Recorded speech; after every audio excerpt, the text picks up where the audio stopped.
Bueno, buenas tardes a todos. Bienvenidos a este saloncito que estamos tratando de convertirlo en un lugar de reunión cultural. Hoy voy antes de comenzar con la charla, de contar algunas cosas. Hace un tiempito atrás estábamos planificando el febrero huemesiano, no habíamos caído en cuenta que hacía 20 años, pero estábamos en esa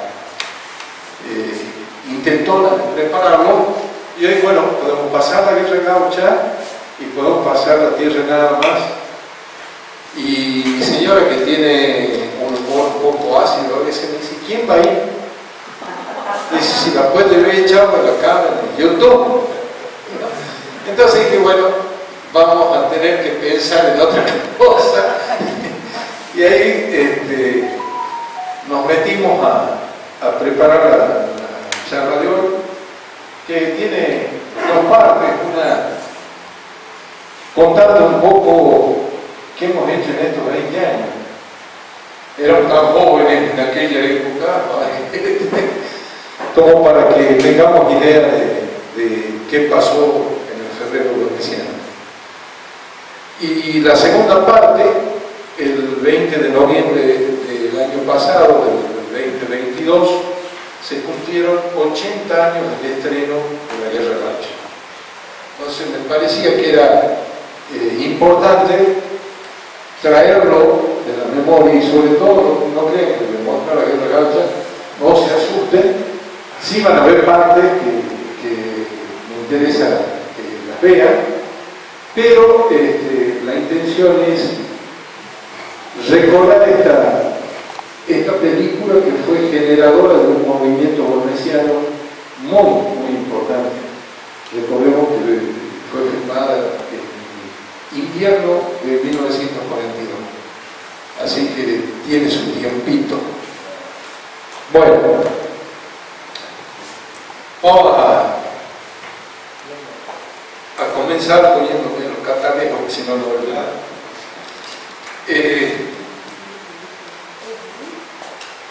El febrero huemesiano nace un poco con una visión renegón permanente mía, porque me da pena que a los próceres se los recuerde el día de la muerte. Y parece que lo festejamos, que hacemos el hábito de celebrar el día de la muerte con bastante festejo. Entonces, pensando qué podía hacer para contrarrestar eso, se me ocurrió, un año antes de la creación del febrero huemesiano, en el año 2002, pasé por el Instituto Huemesiano para ver cuál era lo que se iba a hacer para el 8 de febrero. La persona que estaba ahí me dice que no se sabía nada porque Colmenares estaba grave. Entonces salí de ahí con la... yo no sé si se escucha mejor que hable así o... ¿Con el micrófono? Entonces dije: bueno, ¿qué podemos hacer si queremos homenajear a Güemes? El instituto no está preparado, no puede. Y pasaba en ese momento por la Florida 20. La Florida 20 en ese momento era el Museo de Arias Rangel, y mi querido Alberto Liceche era el director del museo. Entro a hablar con Alberto y le digo: che, ¿tenés una sala disponible en febrero? Y dice: no. Entonces mira en el cuaderno y ve que del 7 al 14 estaba libre la sala del Museo de Bellas Artes. Bueno, anotame a mí que yo voy a hacer una muestra de Güemes. Me miró, esbozó una sonrisa diciendo: ¿qué vas a hacer? Pero me anotó, me dio la oportunidad de hacerlo. Bueno, ahí me aproveché de la Vicky, lo confieso públicamente, que me prestó cosas del regimiento. Yo me acuerdo que la Vicky me había preparado para un no rotundo y su jefe me dijo que sí, así que zafamos.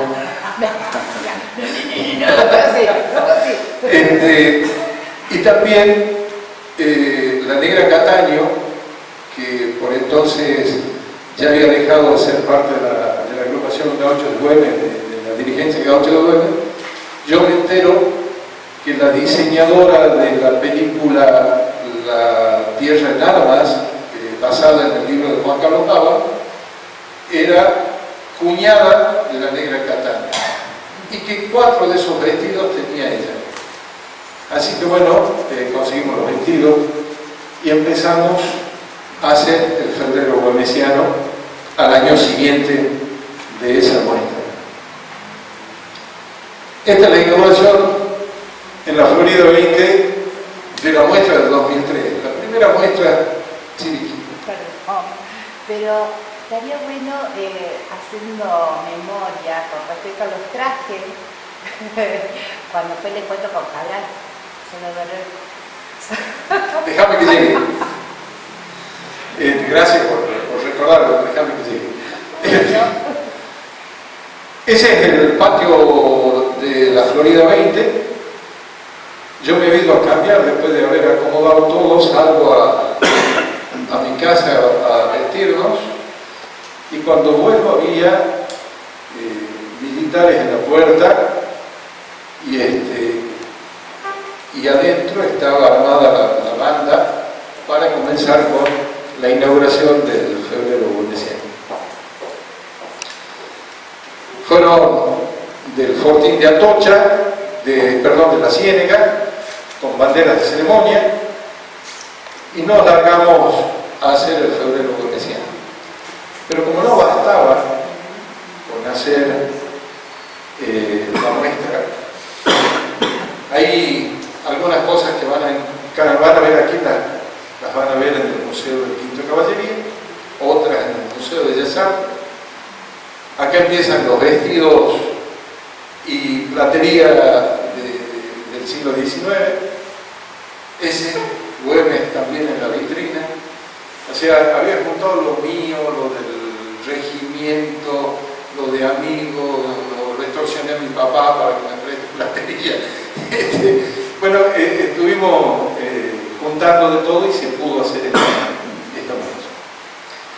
Estábamos armando uno de estos vestidos. 2 anécdotas voy a contar de la armada de los vestidos, porque era todo prestado, o sea, hasta los maniquíes no teníamos nada, nosotros era puro cara dura. Estábamos armando estos vestidos. Narciso Fabroni era mi co-equiper, sale de abajo de una de esas faldas, levanta así, si fuera cierto,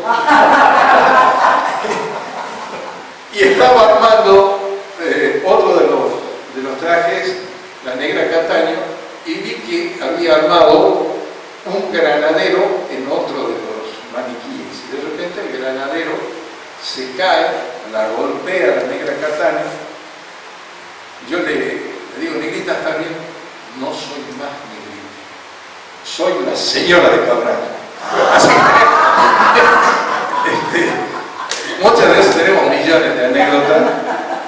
Una que no debería contar, pero lo conta igual. La Vicky me dice: no se te va a ocurrir dejar el letal en el museo, porque en el Museo de la Esquina se han robado una pechera de la policía. Entonces salíamos con el pretal en una bolsa del Super Bea, caminando por la peatonal muy cómodamente. De guardaespaldas Narciso Fabroni, que era flaquito, chiquitito. Él era el guardaespaldas y llevábamos el pretal todas las noches y lo tenemos todas las mañanas. Esta muestra repetimos varias veces, pero le sumamos charlas. Las charlas han sido, me fui para atrás, las charlas han sido para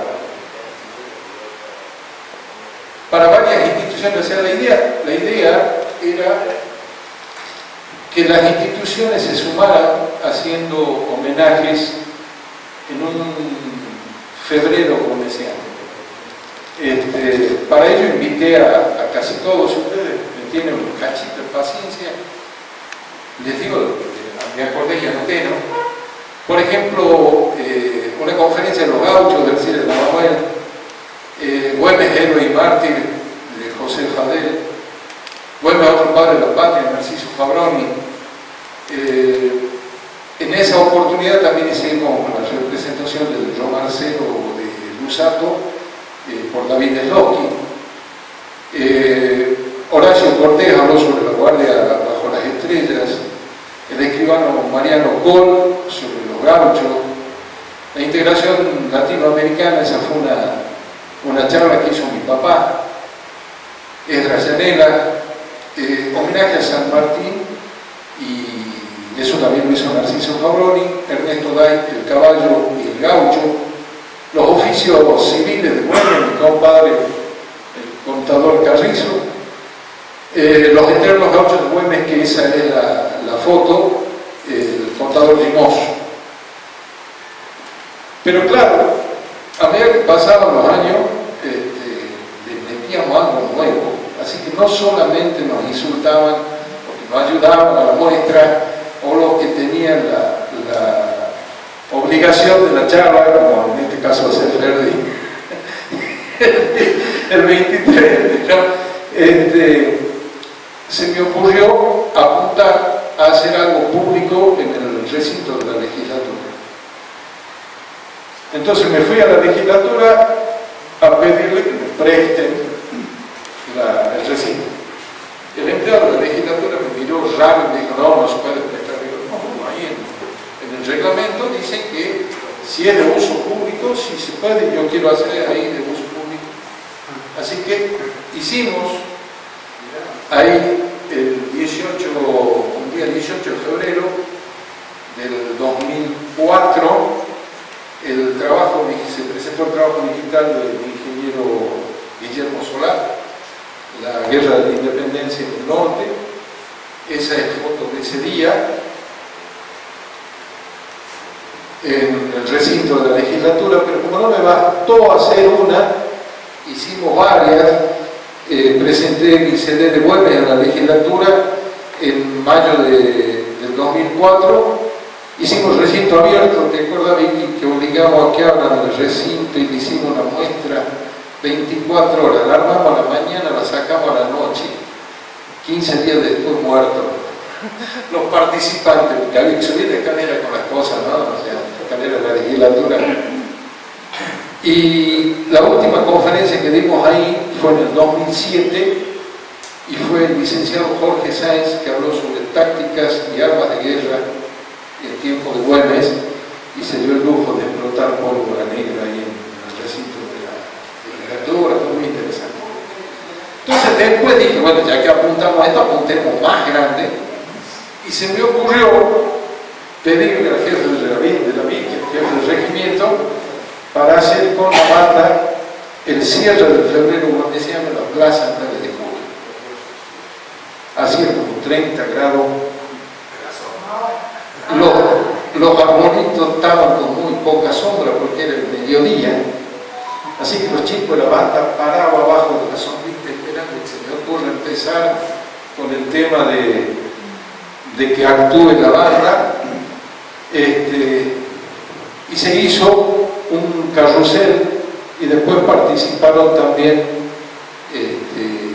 gente folcloristas, amigos, en la plaza frente al cabildo. Era cómico porque el turismo se trepaba a cualquier lado para sacarle una foto a la banda, a los cantores, fue muy interesante. Y en otra oportunidad, que también hicimos un acto en la plaza, hice un gran descubrimiento. El descubrimiento es que, por ejemplo, en esa época, las banderas para izarse estaban en un depósito del matadero. La manija estaba en la Mitre 23. La autorización había que gestionarla en la Florida 97 y retirar el permiso en la Caseros, en la Casa de Moldes. Me topé con el hecho de que el tipo que tenía la llave en el matadero estaba de vacaciones. En esa oportunidad lo hinché a mi compadre para que me consiga el tabla en la municipalidad, en obra pública, haciendo una auditoría, creo, que por favor me convenzan algunos que me pongo un enchufe, porque en la plaza no hay enchufes, ¿no? Ahí hicimos grandes descubrimientos para poder hacer un acto en la plaza de los Lunes. Después apostamos a seguir con Luchito Fasola, vecino mío del barrio, que cantó varios temas ahí en la Plaza de la Luz.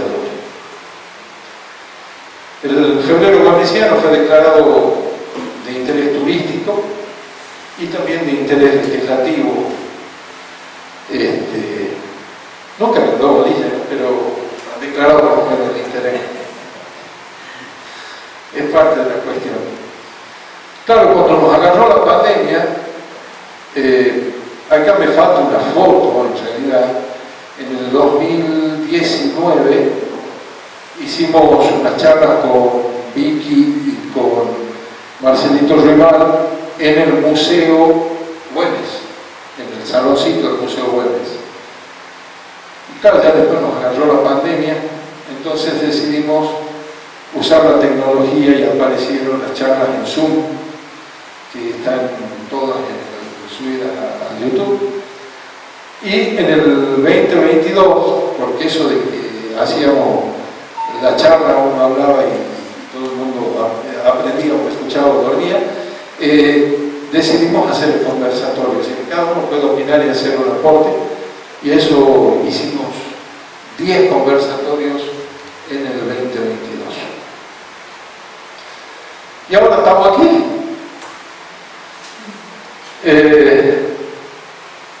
Eso es un poco lo que hemos hecho con el febrero guarnesiano. La idea de este febrero guarnesiano es un poco más sencilla. Hemos decidido hacer 3 charlas en este lugar. Este jueves, el próximo jueves, es la presentación de la reedición del libro Güemes Corazón de Libertad, de mi autoría. Y el otro jueves, que es el 23, es un homenaje a Juan Carlos Dávalos, que le he pedido a mi amigo Fernando García, que fue el que presentó la primera muestra en febrero guarnesiano. Allá que yo le conté otra cosa, el Ferdi se entusiasma y empieza a hablar y se pone colorado y empieza a hablar. Yo no sabía si le iba a dar un infarto, si estaba bien, si se quería pelear con alguien. Pero después me di cuenta que era así. No había que asustar. Bueno, ¿Vos algo? sí, ahí va, encarnizándose así. Y no voy a contar la de San Lorenzo, eso no la voy a contar. Bueno, perdonen, pero me acordé y me causa gracia. Así me conta. Ferdi estaba haciéndole un homenaje al padre Requena. Y esa actitud de Ferdi de hablar fuerte, claro, el cura pensaba que Ferdi se estaba enojando, igual que había pensado yo en aquel momento, y empezó a caminar para atrás para meterse dentro de la iglesia y cerrar la puerta por la duda de pase algo. Bueno, y ahora vamos a entrar en el tema que los convocaba, o por el cual los convoqué, que es la guerra gaucha. A mí me pasó, por eso está esa foto ahí. No hay fotos del sexticentenario, ahí se escucha. No hay fotos del sexticentenario fáciles de conseguir del año 1971. En esa oportunidad, mi papá era director de cultura, había asumido en mayo y estuvo 8 meses de director de cultura, después lo rajaron y se dieron cuenta que iba a revolucionar la vida. Entonces duró poco. Pero vi el desfile del sesquicentenario, que en aquel momento fue como de 4.000 personas. Fue hasta ese momento el más importante que había tenido Salta, y lo vi desde el palco. Yo tenía 8 años, iba a cumplir 9. Y también, por supuesto, al papá ser artista plástico, para los que no saben, mi papá era escultor. Todos los artistas plásticos comenzaron a apoyarlo, y por ejemplo se hizo una muestra en lo del compadre de mi papá, en la librería del colegio, lo de Benito Crivelli, en el fondo de la librería del colegio, se hacía había un saloncito que era depósito en realidad, que se limpiaba para hacer muestras de arte. Fue un poco la primera galería de arte que hubo en Salta. Y por ejemplo, Maluf, Moschetti, que eran lugares en el centro con bastante asiduidad de gente, pusieron obras de artistas plásticos que prestaron a algunas empresas, y se hizo un gran movimiento de artistas plásticos. Y también se hizo en el hogar escuela la presentación de la Guerra Gaucha con el director presente, con Lucas de Mare presente, así que yo estuve sentado atrás de Lucas de Mare en la presentación de 1971 del cine del hogar escuela. Por eso esta foto, como para que yo me acuerdo de contar la historia que acabo de contar. En los diarios se vio reflejado al día siguiente, poco a poco, recordemos que era el gobierno de Spangenberg, así que bueno, poco salió en los diarios. Esta fue la medalla conmemorativa del sesquicentenario de la muerte de Güemes en 1971. Y ahora sí, la Guerra Gaucha está basada en el libro de Leopoldo Lugones. Leopoldo Lugones es el primero en plantear la palabra Guerra Gaucha como tal. Antes de eso se usaron otras acepciones, guerra de guerrilla, la guerra de defensa del norte. No había una identificación propia con el gaucho. Leopoldo Lugones no escribe solo una historia, sino son varios cuentos de los cuales se tomó para hacer el guión de la película. En 1941, un grupo de artistas desocupados, entre esos Elías Alipi, Petrone, Muño, Magaña, y varios directores, entre esos Lucas de Mare, forman Artistas Argentinos Asociados, un poco como era Artistas Unidos en Estados Unidos, que es más o menos de la misma época. Uno de los principales y más importantes actores del momento era Elías Alipi. Y resulta que la primera intención era que se filmara la Guerra Gaucha. Cada uno de los artistas puso 2.000 pesos para hacer esta sociedad de artistas argentinos asociados. Se enteran, todos menos Alipi, que estaba enfermo y lo habían desahuciado. Entonces, buscando el pretexto de la parte económica, todos los que formaron parte de la Guerra Gaucha deciden filmar otra película, argumentando que era muy lejos Salta, que era muy lejos, iba a necesitar mucha más plata. Filmemos esta que es más barata, y filmaron la película con Elías Alipi, y unos días después del estreno muere Elías Alipi. Entonces se abocan, era un poco un juramento entre ellos, tratar de que Alipi no supiera que ellos sabían de su enfermedad y que por eso no no querían arriesgarse en traerlos a... Y es así que van a convocar, que eran parte de ellos, pero eran los dos guionistas más importantes. ¿Querés que lo corramos acá, Saba? Eran los guionistas del momento, Homero Manzi y Ulises Petit de Moral. Uno era un gran periodista, el otro lo vamos a conocer más por el tango que como por ser guionista. Uno trabajaba de noche y el otro trabajaba de día, porque estaba más acostumbrado a la nocturnidad. Entonces, bueno, se acomodaron y formaron el guión de la película, con la supervisión de Lucas de Mari, que también forma parte del guión. De los distintos cuentos de Lugones, de Dianas, que es uno de los cuentos, se toma un poco el esquema general, que es el esqueleto. De estreno, la figura del Capitán Miranda. El Capitán Miranda es un poco el galán, el recio, el cual todas las mujeres están enamoradas de él, y es un poco el eje de la película. Sorpresa va a presentar al capitán del carril.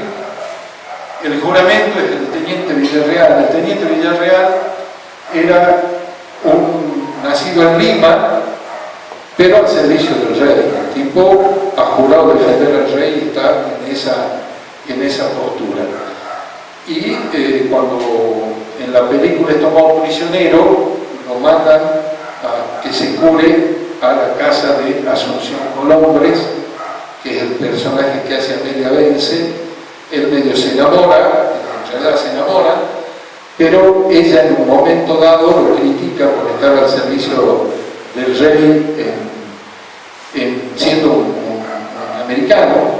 Entonces le da unas cartas de Güemes, de Belgrano, y en la película se muestra una de las cartas de Belgrano leyéndola este personaje, y él siente la necesidad de volcarse a las tropas patriotas, y un poco ese el final de la película. Sorpresa es lo que va a dar origen ese cuento al sacristán ladino, que es músico ciego,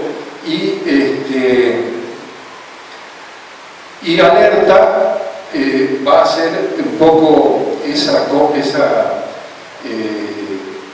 lucha del niño que lleva siempre el mensaje, y bueno, va a ser el niño mártir, va a ser el niño que va a matar, va a morir por llevar el mensaje, lo van a matar los españoles, y la curandera que enseguida hace cruces con lagartijas y cosas por el estilo que se ven en la película. La intención, bueno, la carga de la tropilla encendida, eso lo toman del cuento El Rastro.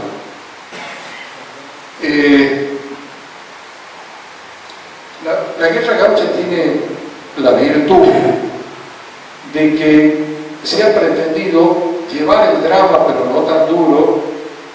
Hay escenas por momentos que pueden causar hasta risa, pero al mismo tiempo no hay un personaje absoluto sobre el cual gira todo. Lo que se pretende es que todos sean importantes dentro de la guerra gaucha, y creo que lo logró. Esta tiene la intención, ahí están los guionistas y el director, y un ayudante. La idea de que vean esto es para que se vea el tamaño de la cámara. Fíjense la que tenemos nosotros acá filmando, a esa, ¿no? Entonces, bueno, no era tan fácil la cuestión, y ese rollo que vemos ahí enorme, como decir, eso filmaba 8 minutos. Nada más, y había que mandarlo a revelar, así que ibas a ver si estaba bien, no estaba bien. Después, entonces filmaban todo, suponiendo, y por eso se filmaban varias veces, suponiendo que estaba bien algo, y después cuando se iban a Buenos Aires revelaban, y ahí en la compaginación empezaban a ver con qué se encontraban. Acá tenemos a Lucas de Mar, el director, por entonces joven, cuando yo lo conocí era bastante veterano, lo conocí ya mayor. Acá los guionistas y demás, yo siempre viendo que la cámara más chiquita es 11 veces o 12 veces eso, como mínimo. Y ahora sí, esta es una de las escenas, una foto de una de las escenas de la película. Se mandó previamente, vinieron todos en tren, 30 horas de tren para llegar a Salta.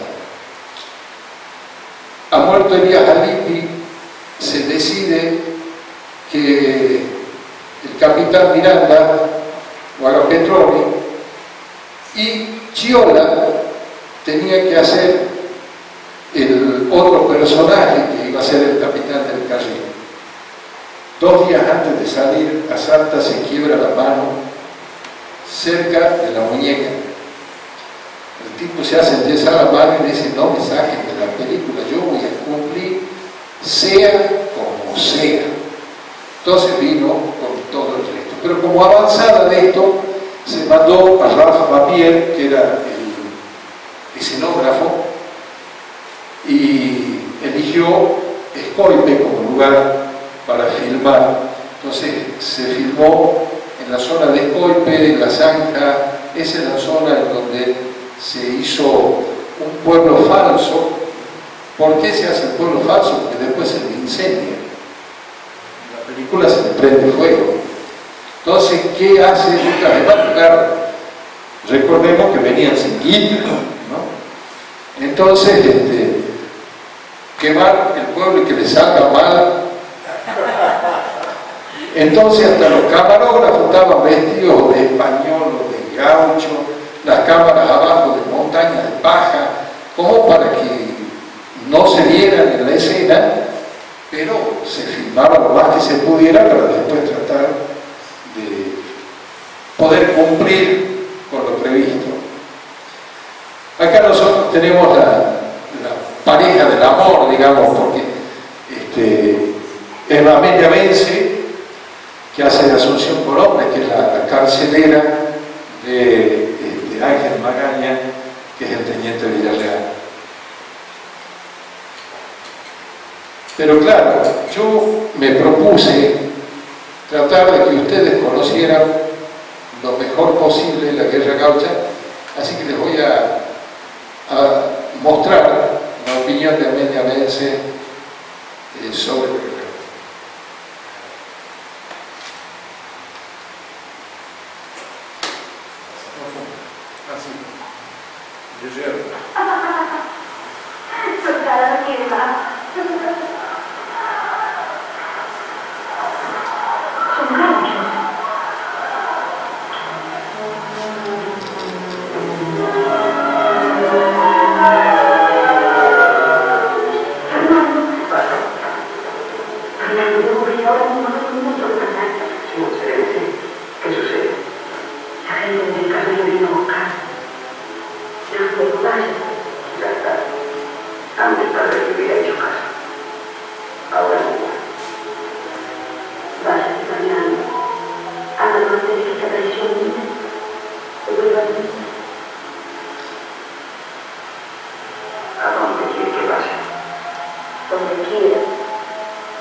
capitán del carril está rodeado.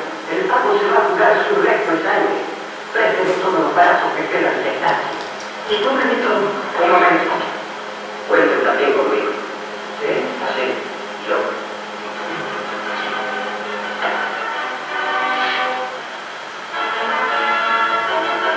Juro descuidarme con amor.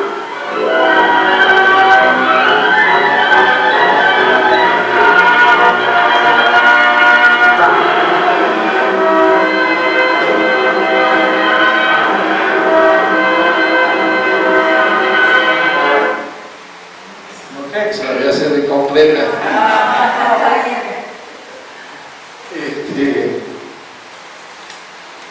Ahí, esa es la parte amorosa, digamos, esa es la parte romántica de la película. Este homenaje, hombre en sí mismo era un homenaje, porque hizo casi todas las películas de la época de grande. Hizo Mi mejor alumno, por ejemplo, personificando a Sarmiento, entre miles de películas que hizo Enrique Oña. Y aquí hace de ese sacristán que termina ciego, ese sacristán que le avisa al capitán del carril por las campanas: 3 no salen, 4 partidas, 5 mensajes. Entonces, ¿cuántas campanas escucharan? Era el mensaje. Claro, cuando es descubierto, los españoles no lo perdonan, lo van a revolver, va a quedar ciego, y su aflicción en la ceguera era llevarle la noticia de que él no los había traicionado, que lo habían descubierto. Esta escena, el español que vemos ahí, es el director, es Lucas de Mario. Yo les contaba hace un rato que las escenas se repetían porque no sabían cómo iba a salir. Para esta escena le tiraba desde atrás de cámara esa lanza que le pegaba en la panza, en el pecho, en cualquier lado, y que se la tiraba el Ángel Magaña, porque ninguno se animaba a tirarle al director algo porque lo iban a rajar. Entonces el único que se animaba era Ángel Magaña, y después tenía un moretón en casi todo el frente que lo tuvieron que curar y demás. Y otra de las cosas que le pasó al director, en esa escena que yo le decía que estaban todos vestidos o de españoles o de criollos o de gauchos, él estaba filmando al lado de una cámara que está tapada para que el fuego salga en primer plano. El viento da vuelta y el fuego se le va y le quema la barba y los pelos y las cejas. Pero bueno, esa era parte del riesgo de esta película. Aquí, estos son los 3 personajes, digamos, más importantes, aparte de Francisco Petrone. Y ustedes observen que gran parte de la película, Chiola, que es el señor que está ahí atrás, está siempre tapado el brazo derecho, ¿no? Está siempre en una posición en la que es largo, hasta que hay algunas que no se puede, ¿no? Como esta, por ejemplo. Él está por mandar la carga de caballo con fuego para arrasar el cuartel enemigo, y se persigna. Entonces no queda otra que mostrar el guante ese que tenía para tapar el yeso de su quebrador. Por supuesto que dura segundos y por ahí pasa hasta desapercibido. Y vamos a...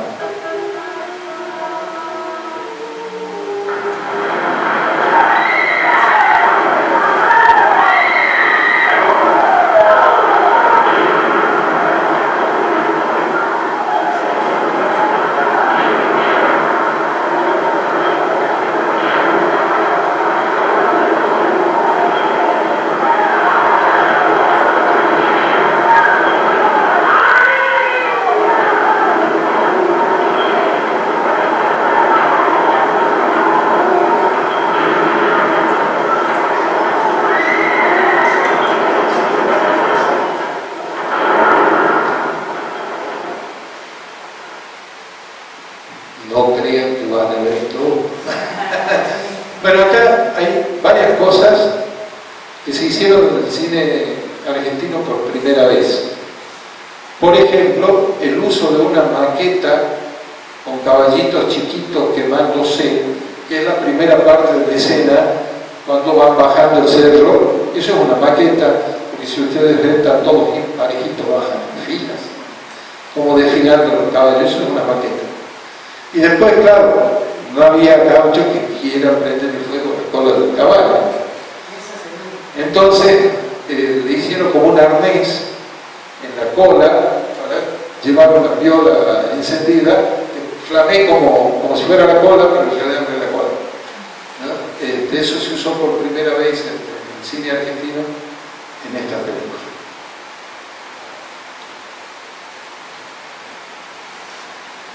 Este es el Francisco Petrone, el capitán Miranda, era el Don Juan de la película, ¿no? O sea, la otra parte de esta trama. Tenemos el tipo enamorado, el sacristán adivino, y este, bueno, era el Don Juan, padre del chico que va a ser muerto por los españoles.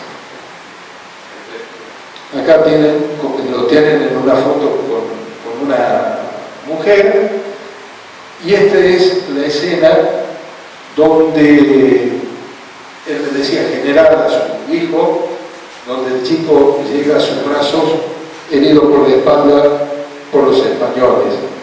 Entonces él lo recibe así. Esta escena se filmó en Buenos Aires, no acá. Y dice que, claro, necesitaban, porque han tratado de respetar algunas costumbres del norte argentino. Por ejemplo, la muerte del angelito, ¿no? La fiesta de la muerte del angelito, cosas por el estilo, y tiene mucho de tradición puesto en la película. Por supuesto, algunas tradiciones que nosotros hemos ido cambiando para modernizarlas, que han dejado de ser tradiciones, ¿no? Resulta que, bueno, le faltaba algo para una fiesta criolla. Entonces van a verlo al papá de los hermanos Ábalos. Mirá la época que estoy hablando, no van a hablar con los hermanos Ábalos, van a hablar con el papá de los hermanos Ábalos, para pedirle que compongan algo, que hagan algo que se pueda usar en la película, y no hay plata, ¿no? Ese era uno de los grandes temas, digamos. Con guita, cualquier jefe, hay que hacerlo sin guita, ¿no? Entonces, ¿para cuándo lo necesitaban? Para mañana. Y se filmó con algunos de los hermanos Ábalos. Perdón, pero se me ha patinado.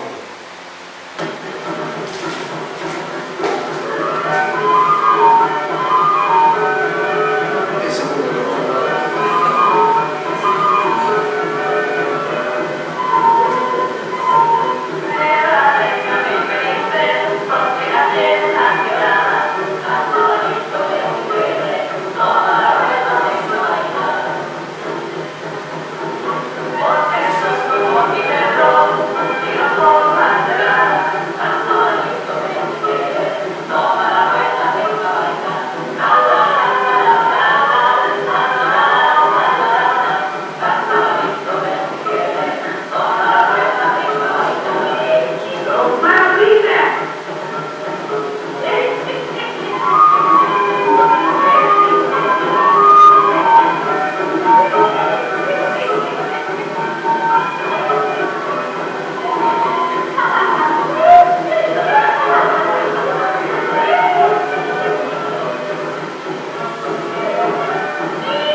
Este es el capitán Miranda.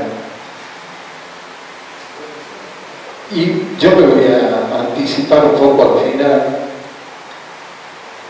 porque esta escena, que yo les voy a mostrar enseguida, es la escena que casi hace fracasar el estreno de la película, ¿no? La película.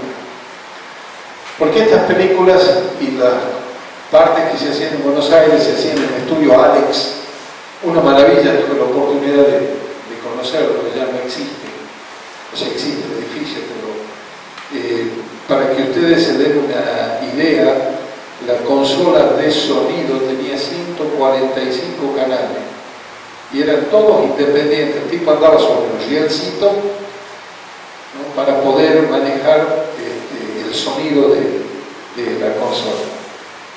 Claro, cuando llegó se estaba compaginando para mostrarla, se estaba compaginando ya sobre la marcha. Y resulta de que el 20 de noviembre del 42 en el Cine Ambassador se presenta y no terminaba la película. O sea, el compaginador no la terminaba y no la terminaba y no la terminaba. ¿Por qué? Porque el tipo que hizo el revelado le pareció muy oscura la escena, que es filmada de día pero con filtros para que se haga de noche en la compaginación. El tipo le pareció que no podía ser nocturna, entonces la hizo diurna. Y claro, no, le quitaba todo la magia de la película. Entonces, claro, trajo el original, digamos, pero sin esa escena de día. Entonces, el camarógrafo y el compaginador se pusieron adelante del lente de proyección de la película y cuando llegó la escena le pusieron el filtro, terminó la escena, sacar el filtro, pero tenía que ser con una precisión tan grande y por eso el estreno se atrasó 3 horas. Entonces pusieron un bodrio, que era la única película que había en el cine en ese momento, para que el público que estaba la viera y que esta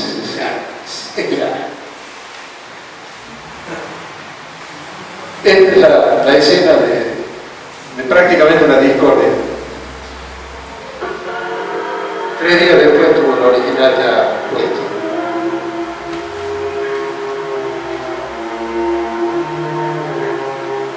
Ya movió el personal. Trae el porvenir. Ya me lo dio el campamento por 4 malditos. Nos han cortado. Pobre del Caribe, cuando maneja no van a ser añicos. ¿Quién sabe? Las cosas ganan tiempo. Lo que es esto es lo mismo, lo que es Camille. ¿Qué va a hacer, capitán? Ahora mismo que va rancho por rancho y reclutar todo lo que pueda. No quedan más que viejos y niños. Más parte. Pero que se vuelva. Una vez que las hecho la lleva, se unen al carril como la picada del norte lo puede llevar. Ya que quieren cebarse, vamos a darle todo lo que nos queda. ¿Qué me está mirando? Anda.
¿Dónde están los hombres? Miente. El capitán Miranda no miente nunca. Al fin lo entiendo, Miranda. Los hombres como sean energizados del rey. ¿Para qué esta lucha inútil si al final se impondrán en las armas del rey? Déjese de palabras. Egoísme de una vez. Acomódelo.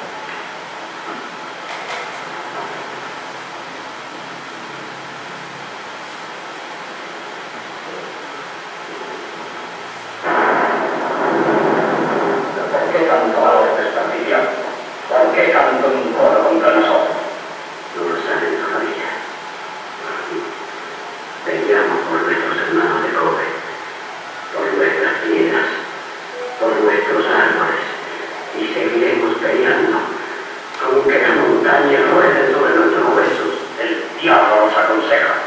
Máteme, antes del amanecer estar vengado.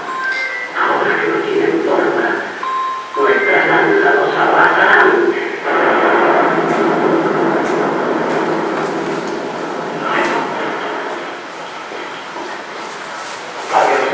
Ahí se llega a partir. Va a ser caso de la hincha y trata. No para justificarnos, hombre. Nos uniremos a Cornell, pero tenemos ahí el cabello en nuestras manos. Contra nosotros, y el capitán.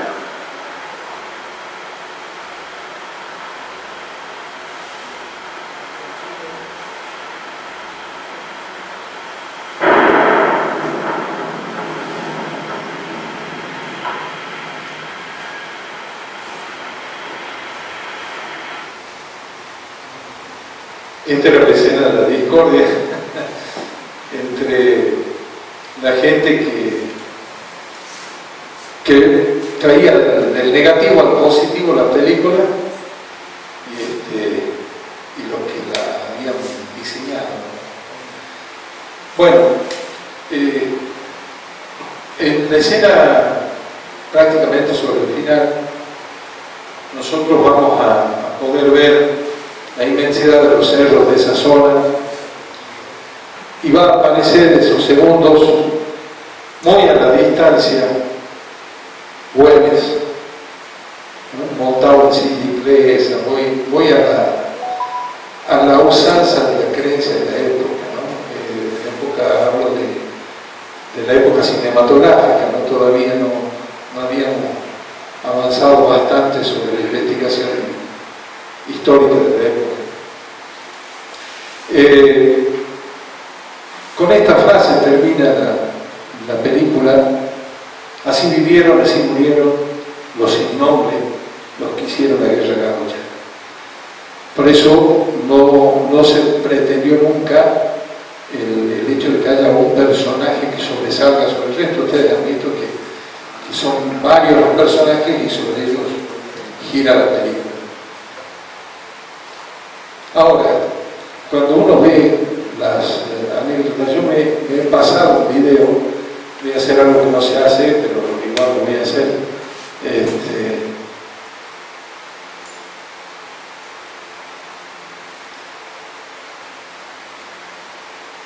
Este video es de un programa de televisión, en una entrevista a Amelia Vence.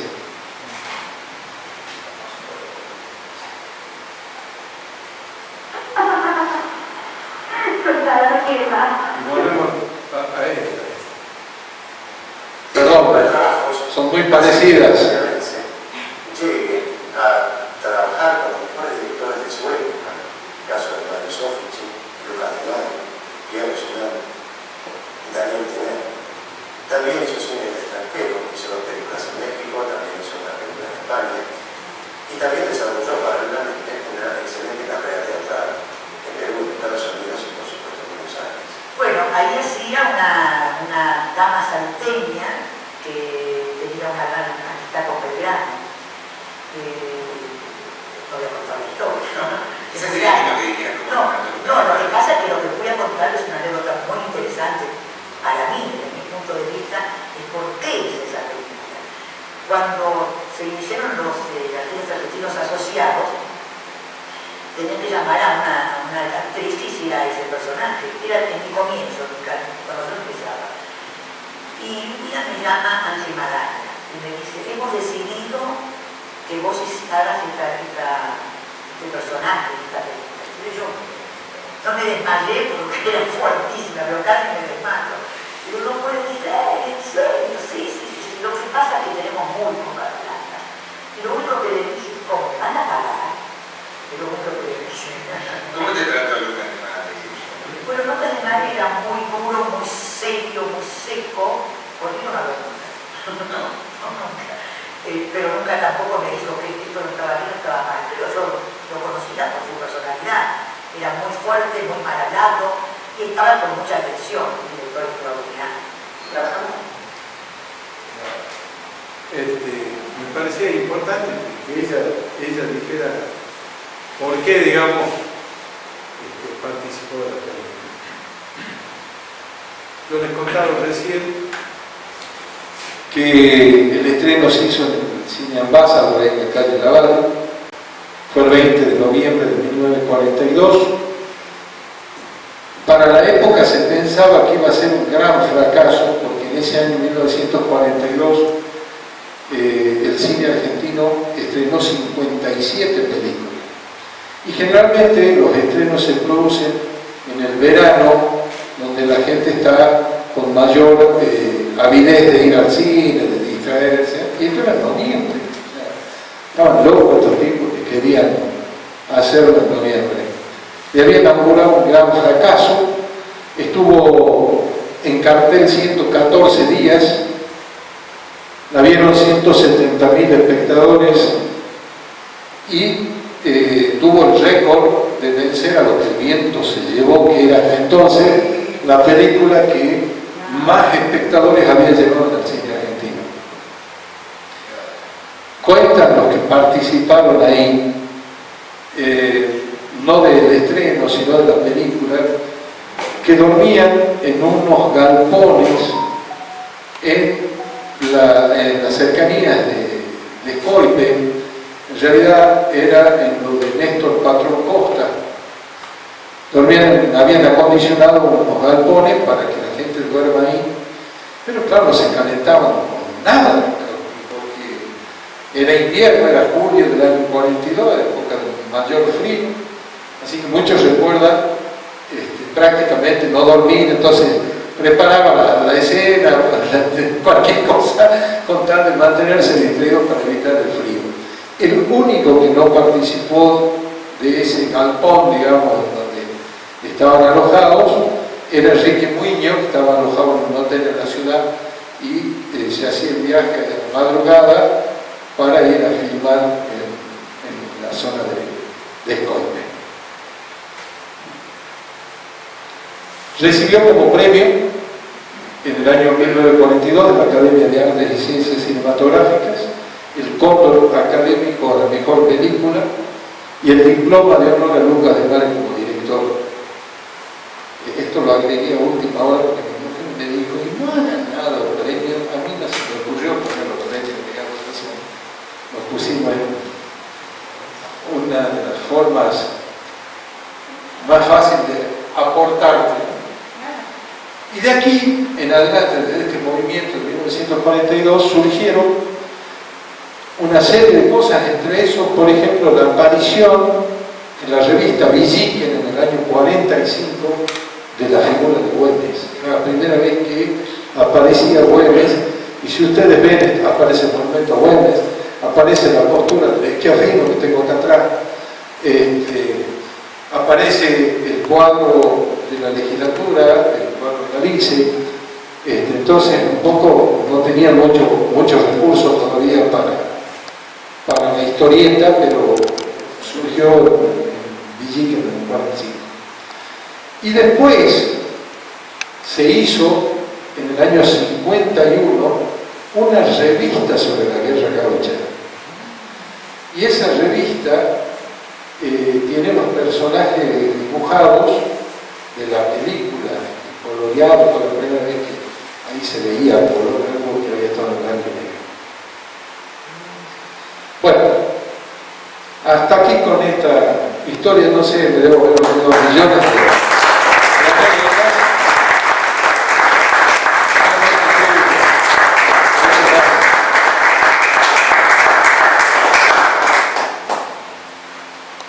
Yo, como testimonio de estos 20 años,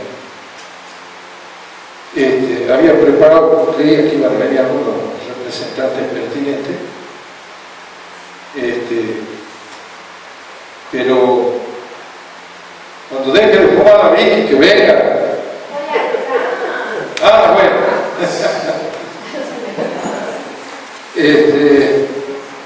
¿Dónde anda Juan? Vení, Juan. Por favor.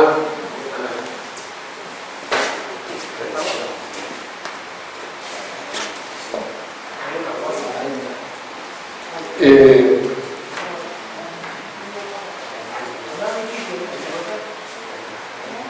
es lo más fácil.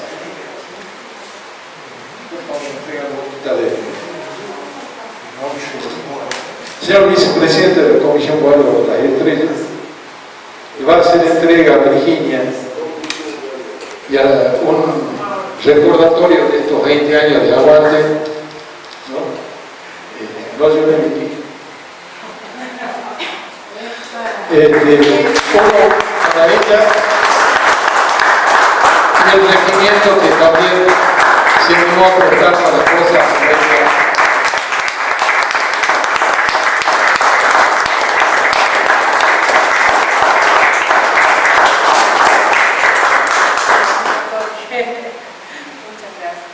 Gracias, Vicky. Yo estoy aprisionado entre los cables, ¿no? Aprovecho. Ferdi,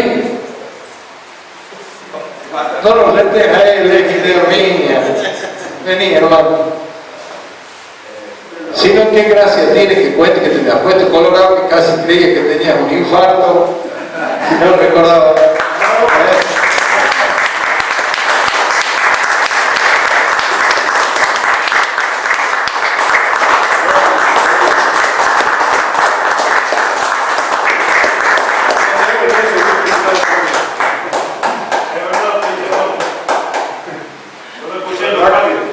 No tengo palabras. Por otra parte, si hubiera sabido, me hubiera venido mejor vestido. Pues me iba a sentar allá atrás.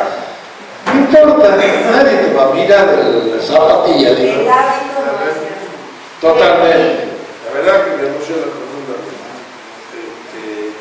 Y todo, yo creo que todos compartimos que el apoyo que uno de Agotita le puede ir brindando a Jorge es porque él no se merece una Agotita, se merece una montaña de apoyo, se merece un mar de apoyo, porque es un güemesiano, y eso sí me acuerdo que dije un día, es un güemesiano incondicional.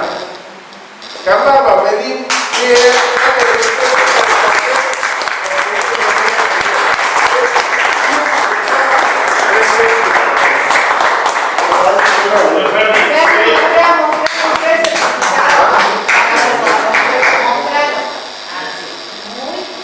Bueno,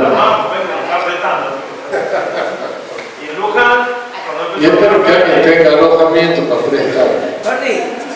porque Luján cuando habló Ferdi, ganando un punto, habló Ferdi y decía, necesitamos patrióticos, sorprendentes.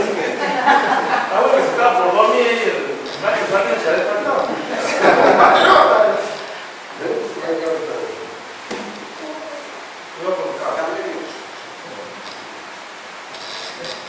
Así sería mejor. Sin vergüenza.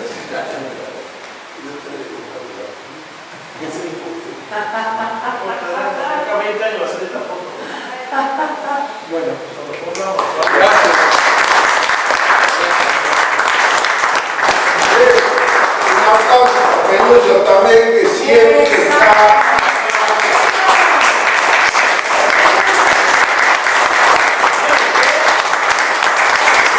Y ya que está, vení.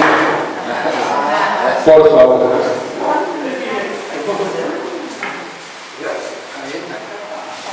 vaya por allá.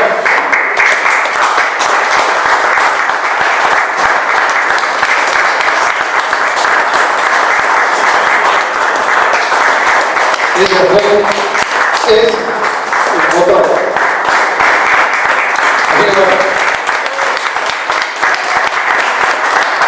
Bueno, contarles algo. unos meses atrás, no, 2 o 3 años atrás, cuando uno anda incendiado en llama, me mira y me dice, ¿sabes qué extraño? El febrero guamesiano. Casi me muero de un infarto. Bueno, yo había previsto hacer entrega de cosas a quienes colaboraron conmigo en ese momento. Los voy a nombrar porque los tengo aquí. A la familia se debe entregar porque Ramiro ya no está entre nosotros, Ramiro Figueroa, que hombreaba las cosas, Alberto Vicente, que creía que iba a venir, me había dicho que iba a venir, que fue el que autorizó la locura de comenzar con el febrero veneciano, la familia de Fabroni, porque Narciso se me adelantó unos años, y después, bueno, la Senda Gloriosa de la Patria, que también formó parte en un principio de los homenajes que hacíamos en aquel febrero veneciano. Bueno, basta de cháchara, ¿no? Les agradezco la presencia a todos. Vamos a ver si despejamos la mesa y vamos a hacer una picada a ver si en mi casa no funcionaba el internet, pero el que guarda encuentra un diario Clarín de noviembre de 1992. Así que bueno, me salvó en muchas cosas que no sabía y que me enteré por aquí. Bueno, gracias a todos. Ya saben, por supuesto.